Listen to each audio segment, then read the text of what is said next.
बड़ी खबर हाथरस केस से जुड़ी हुई। इलाहाबाद हाईकोर्ट के लखनऊ बेंच में कई आदेश दिए गए हैं।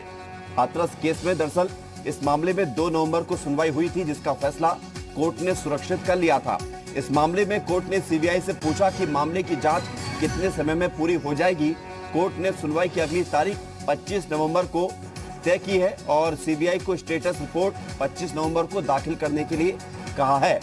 कोर्ट ने राज्य सरकार से भी सवाल पूछा है कि क्या विवेचना के दौरान प्रवीण कुमार को हाथरस का डीएम बनाए रखना निष्पक्ष और उचित होगा। निष्पक्षता और पारदर्शिता के लिए डीएम को कहीं शिफ्ट करना क्या ठीक नहीं रहेगा। ये सवाल राज्य सरकार से कोर्ट के द्वारा पूछे गए हैं। हाईकोर्ट का आदेश है।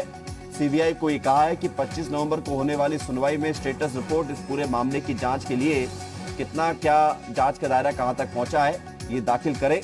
तो अब ये बातें निकलकर सामने आ रही हैं और साथ ही हाथरस के डीएम प्रवीण कुमार को लेकर भी सवाल पूछा गया है राज्य सरकार से कि क्या उनको हाथरस डीएम पद पर बनाए रखना निष्पक्षता और पारदर्शिता बनी रहेगी, उचित होगा इसके लिए, और क्या उन्हें कहीं शिफ्ट करना ठीक नहीं रहेगा क्या। तो हाथरस मामला है पूरा और स्वतः संज्ञान हाईकोर्ट ने लिया था इस पूरे मामले में।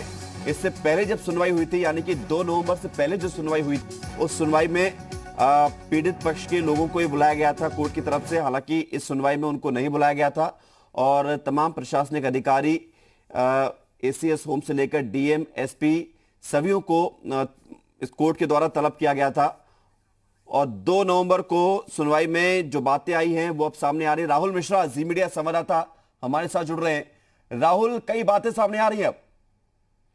और जाहिर सी बात है, सीधे तौर पे कहा जाए कि इसमें हाईकोर्ट ने जो आदेश सुनाया है 2 नवंबर को, क्योंकि ये आदेश सुरक्षित रखा गया था और सीबीआई से सवाल पूछे गए हैं कोर्ट के द्वारा, जिसमें सीधे पूछा गया है कि कितने समय में पूरे मामले की जांच पूरी हो जाएगी। साथ ही साथ अगली सुनवाई में जो स्टेटस रिपोर्ट, जो मतलब कि अगली सुनवाई जो 25 नवंबर को है, स्टेटस रिपोर्ट दाखिल करने के लिए कहा गया है कि सीबीआई अपना स्टेटस रिपोर्ट वहां पर दाखिल करे। उसके साथ ही में राज्य सरकार से भी कई सवाल यहाँ पर पूछा गया है कि क्या जो प्रवीण कुमार हैं उनको हाथरस का डीएम बनाए रखना निष्पक्ष और उचित होगा। ये सवाल सीधे तौर पे हाईकोर्ट के द्वारा पूछा गया है। और निष्पक्षता और पारदर्शिता के लिए भी क्या डीएम को कहीं दूसरी जगह शिफ्ट नहीं करें, क्योंकि सवाल विपक्ष भी जिस तरीके से उठाता रहा है डीएम को लेकर के, और डीएम की जिस तरीके का कार्य करने का तरीका रहा था, उसके ऊपर सीधे तौर पे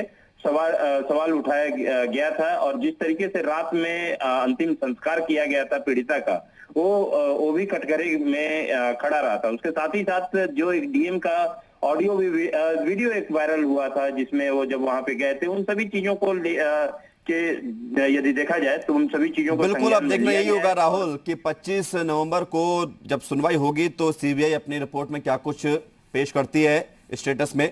शुक्रिया आपका जानकारी के लिए।